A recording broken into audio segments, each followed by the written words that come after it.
band muqacca jette warri wanna fincaachuu maaltu nagaya nutti bilbile kalas namni baraa numa bichaan dhiisaa jedhani nama biraa namni biraatiin nama dhiisaa jedhu jiru wallahi anumaaf isa bichaa miskiin argatani dhiisaa nama mataa laafukaa dhiisaa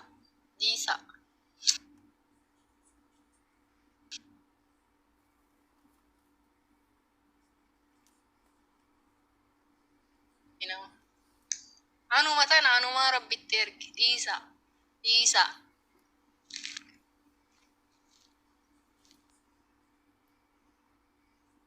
jale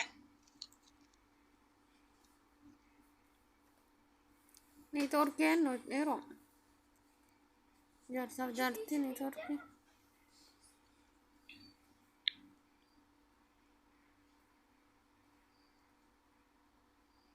موبايلة صاحي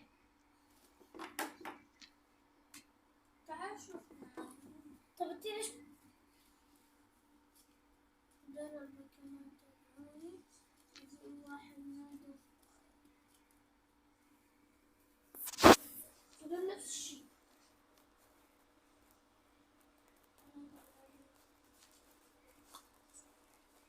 طب بدك تحضر معي لا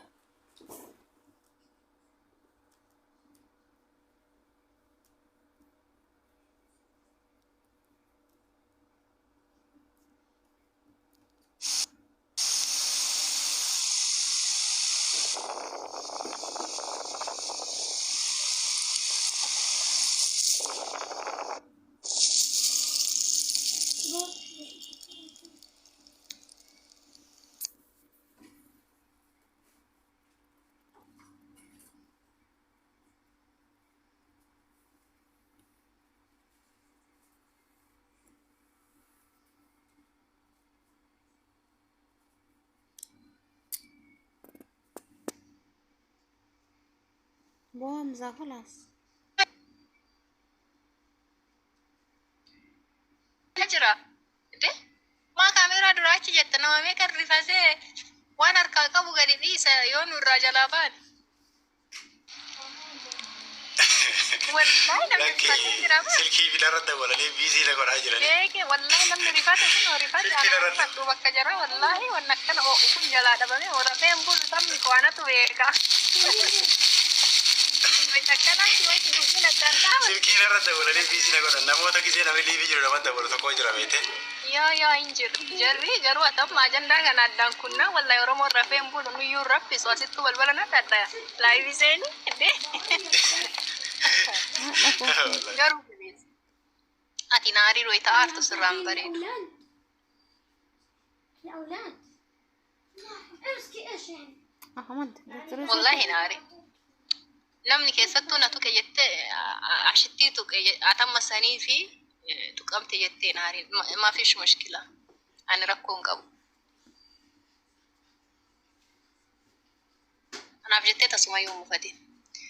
ani kolfa kee jaaladhan beekam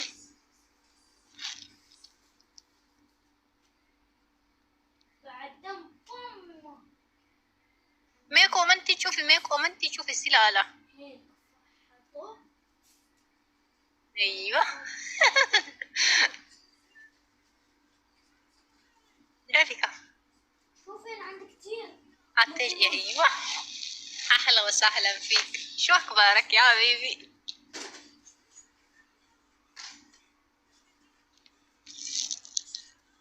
موبايلك تو ايش قالين دي استر اوكي اكشني النقاصه Arwanyate manyate ruza mache me vardabat ruz no anille me hopplinki kora warre commenti jala chama diste ko hopplinki kora ne ha kanile tafta kora kana kakam ha manya de te goma ruza nyate ruza nyate nyade nyate aku malah ala dukte live te na alhamdulillah sorry.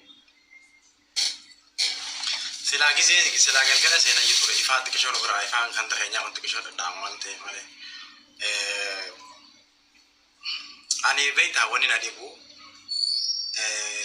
ares de inaru si wani Wanto wani takkasin dhibin ani osoo jiru wani takkasin dhibini siqattal ani aariin anarraallee sirraallee hin bareedu wallahi lazim argeera nama gariirra aariin hin bareeda anarraaf sirraan fuulli kin kompiliitii taree fataafte dubbattu hamzaa isi mucamaan jaaladhe kuni jedhaa tureeyyu wallahi aariin sirraan bareedu wallahi jellina qabaltu qamanti bani baye wallahi lazim wallahi aariin sirraan ani bar jireenyi muhiyyattu aariin baay'adhu baka gize namoota tokko tokko nama gurguddaa silaa beektu kana gizeenii fi dabarra gartee tikshmaal maal jawaan jiru akkasitti dhagahamu malee amala khiyirra si hamzaa kun maraataadha gizee kana koflee deemu sa'aatii deemee afur lafatti haa ta'u miidiyaa irratti haa ta'u amma namoonni gariin sirraan tolu tikisha kofla kana dhiisii jaan an amalli khiyya koflee gammadee jiraachuu kanarratti bakka namoota baay'ee akka waan rakkisuu wallee namaan galu waan isaa laa jireenya dhuunfaadhaa warroonni jireenya dhuunfaarraa illee namaatiif gorsa akkanidha. Galatoomaa gorsi keessan akkuma ta'etti an jireenya dhuunfaa kiyyaa irratti eenyu caalaa jireenya dhuunfaa kiyyaa irratti Itoophiidha. Maal akka godhuu fi maal akka narraa eegamuu fi garam akka deemuu fi maaliif akka deemu waa hedduu beeka jireenya kiyyaa irratti. Jireenyi isaanii miidiyaa irra ta'ee jee namni galgalaa ganamaa haasa'u kuni jireenya keenyarraa jireenya hirfii yookaan ziyaada saa qabnu dhufnee bashannannee deemudha. Bashannanni keenya siif ta'uu baata laaqilee waan itti babbareedu namni fiigee seetu hedduu jira. Ammas hamzaa qofaa fi namni hordofan nama dhibbaan lakkaa'amu jira. Ani na hordoftee na hordofuu baattee kabajaaniin fedha malee akkanumatti lallaqanaa fi wanni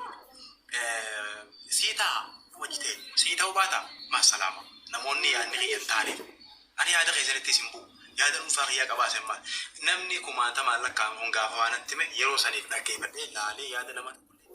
dhaggeeffadhee laalee garuu kiyya qofa fudhadha.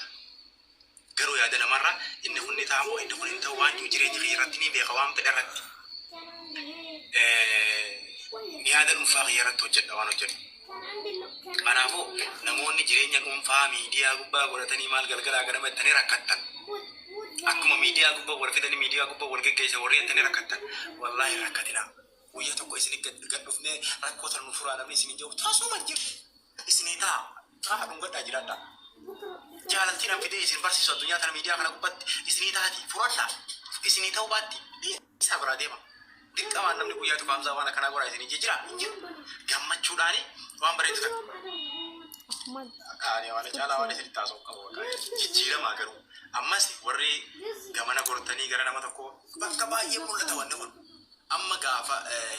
sanuu bultii namaa rabbar sheem aboo nyaattee duwii dabarsa muuttee ni daleeni bultii namaa rassan gaafa bultii reetii tokkorrallee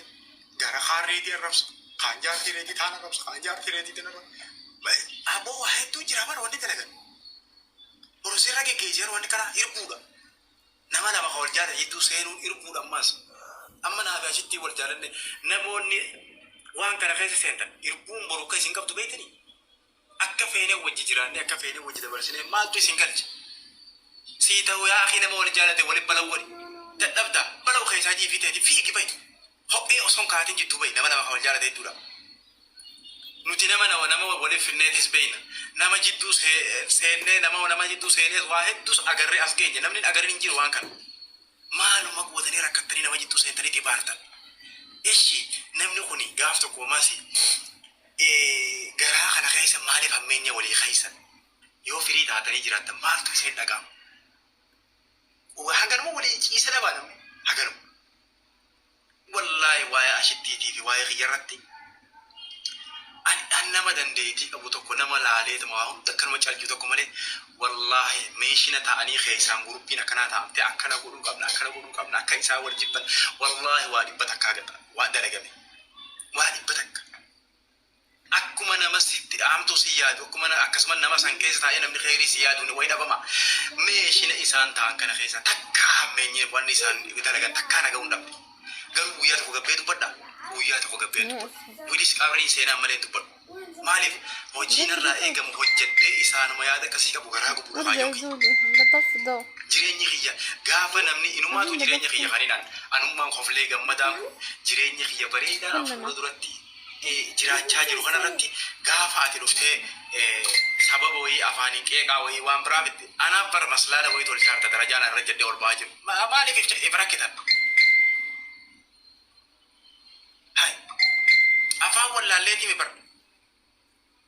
gabbaanee bar suma kana gabbaanee kabaja likki sitti muu takkaa wallaalle bar garuu mee af namni kun arrara boru ifumaafu kabajaan itti dhagaamte waan juu nama jallisisa malee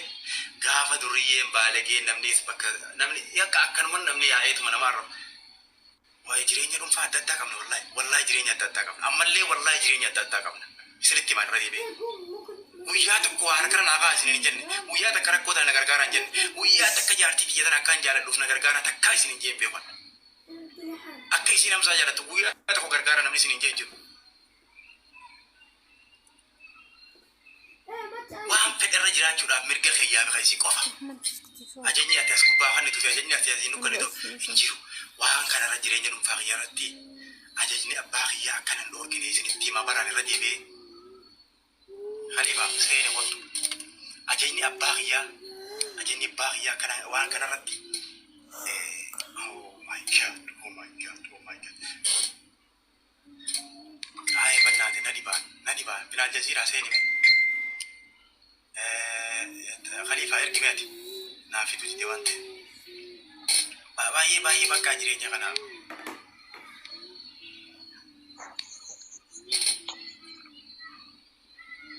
Khalifa gaddaa ergimee naafitu jide Flowery ergi Khalifa. Flowery ergullee asirratti maqaa isaa kan barreessu qofana. أحمد اسكت شوي. Alaikum salaam warahmatullahi. وعليكم السلام ورحمة الله وبركاته بامي أهلا وسهلا.